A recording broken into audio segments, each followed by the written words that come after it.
Son, we need to have a chat about internet safety. I slowly crumpled down onto the floor next to him. His laptop was open and he was playing Minecraft on a public server. His eyes were locked into the action. Comments scrolled down the side of the screen in a chat box. Son, can you stop your game for a minute? He exited the world, closed the laptop, and looked up at me. Dad, is this going to be another cheesy, scary story? What? I faked hurt feelings for a second and then grinned at him. I thought you liked my cautionary tales. He grew up listening to my stories about children who encountered witches, ghosts, werewolves, and trolls. Like many generations of parents, I use scary stories to reinforce morals and teach lessons about safety. Single dads like me should use all the parenting tools at their disposal. He scrunched his face a little. They were fine when I was 6, but now that I'm getting older, they don't scare me anymore. They seem kind of silly. If you're going to tell a story about the internet, can you make it really, really scary? I squinted at him incredulously. He folded his arms. Dad, I'm 10, and I can handle it. Okay, I'll try. I began. Once upon a time, there was a boy named Colby. His expression indicated that he wasn't impressed with the terror of the introduction. He sighed deeply and settled in for one of Dad's cheesy stories. I continued. Colby went online and joined several children's websites. After a while, he started talking to other kids in-game and on the message boards. He made friends with another 10-year-old boy named Helper23. They liked the same video games and shows. They laughed at each other's jokes. They explored new games together. After several months of friendship, Colby gave Helper23 6 diamonds in a game they were playing. This was a very generous gift. Colby's birthday was coming up and Helper23 wanted to send him a cool present in real life. Colby figured it wouldn't hurt to give Helper23 his home address as long as he promised not to tell it to any strangers or grown-ups. Helper23 swore he wouldn't tell anyone else, and not even his own parents, and set about mailing the package. I paused the story and asked my son, "Do you think that was a good idea?" "No," he said, shaking his head vigorously. In spite of himself, he was getting into the story. Well, neither did Colby. Colby felt guilty about giving away his home address, and his guilt began to grow and grow. By the time he put on his pajamas the next night, his guilt and fear were larger than anything else in his life. He resolved to admit the truth to his parents. The punishment would be steep, but it would be worth it to have a clear conscience. He squirmed in his bed as he waited for his parents to tuck him in.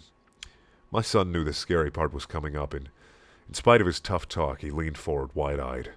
I spoke quietly and deliberately. He heard all the noises of the house. The washing machine bounced around in the laundry room. Branches scraped against the brick outside his room. His baby brother cooed in the nursery. There were some other noises he couldn't quite pinpoint. Finally, his dad's footsteps echoed down the hall. Hey, Dad, he called out nervously. I have something to tell you. His dad stuck his head in the doorway at a weird angle. In the darkness, his mouth didn't seem to move, and the eyes were all wrong. Yes, son? The voice was way off, too. Are you okay, Dad? The boy asked. Uh-huh, sung the father in a strangely affected voice. Colby pulled his covers up defensively. Is Mom around? Here I am! Mom's head popped into the doorway below Dad's. Her voice was in an unnatural falsetto. Were you about to tell us that you gave our home address to Helper23?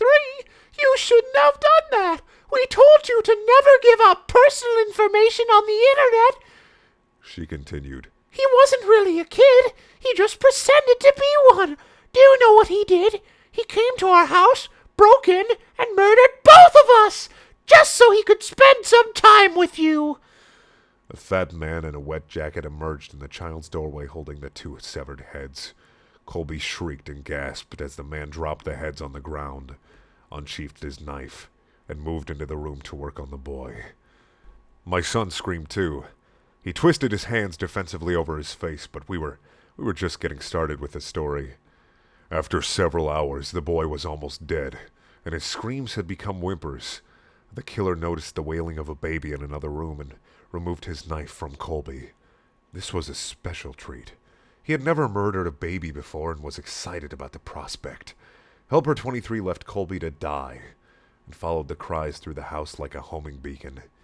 In the nursery, he walked to the crib, picked the baby up, and held it in his arms.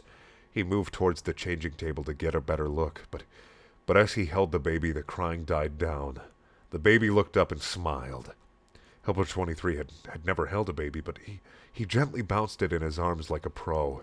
He wiped his bloody hands on the blanket so he could stroke the baby's cheek. Hey there, sweet little guy.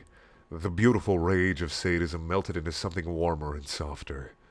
He walked out of the nursery, took the baby home, named him William, and raised him as his very own. After I finished the story, my son was visibly shaken. Between ragged staccato breaths, he stammered, But Dad, my name's William. I gave him a classic dad wink and tousled his hair. Of course it is, son. William ran up the stairs to his bedroom in a fury of sobs. But deep down, I think he liked the story. Thank you for watching. Please check out my other videos. There are also things. If you want to watch more Terrifying Tuesdays, please click up in the top right corner. Thank you.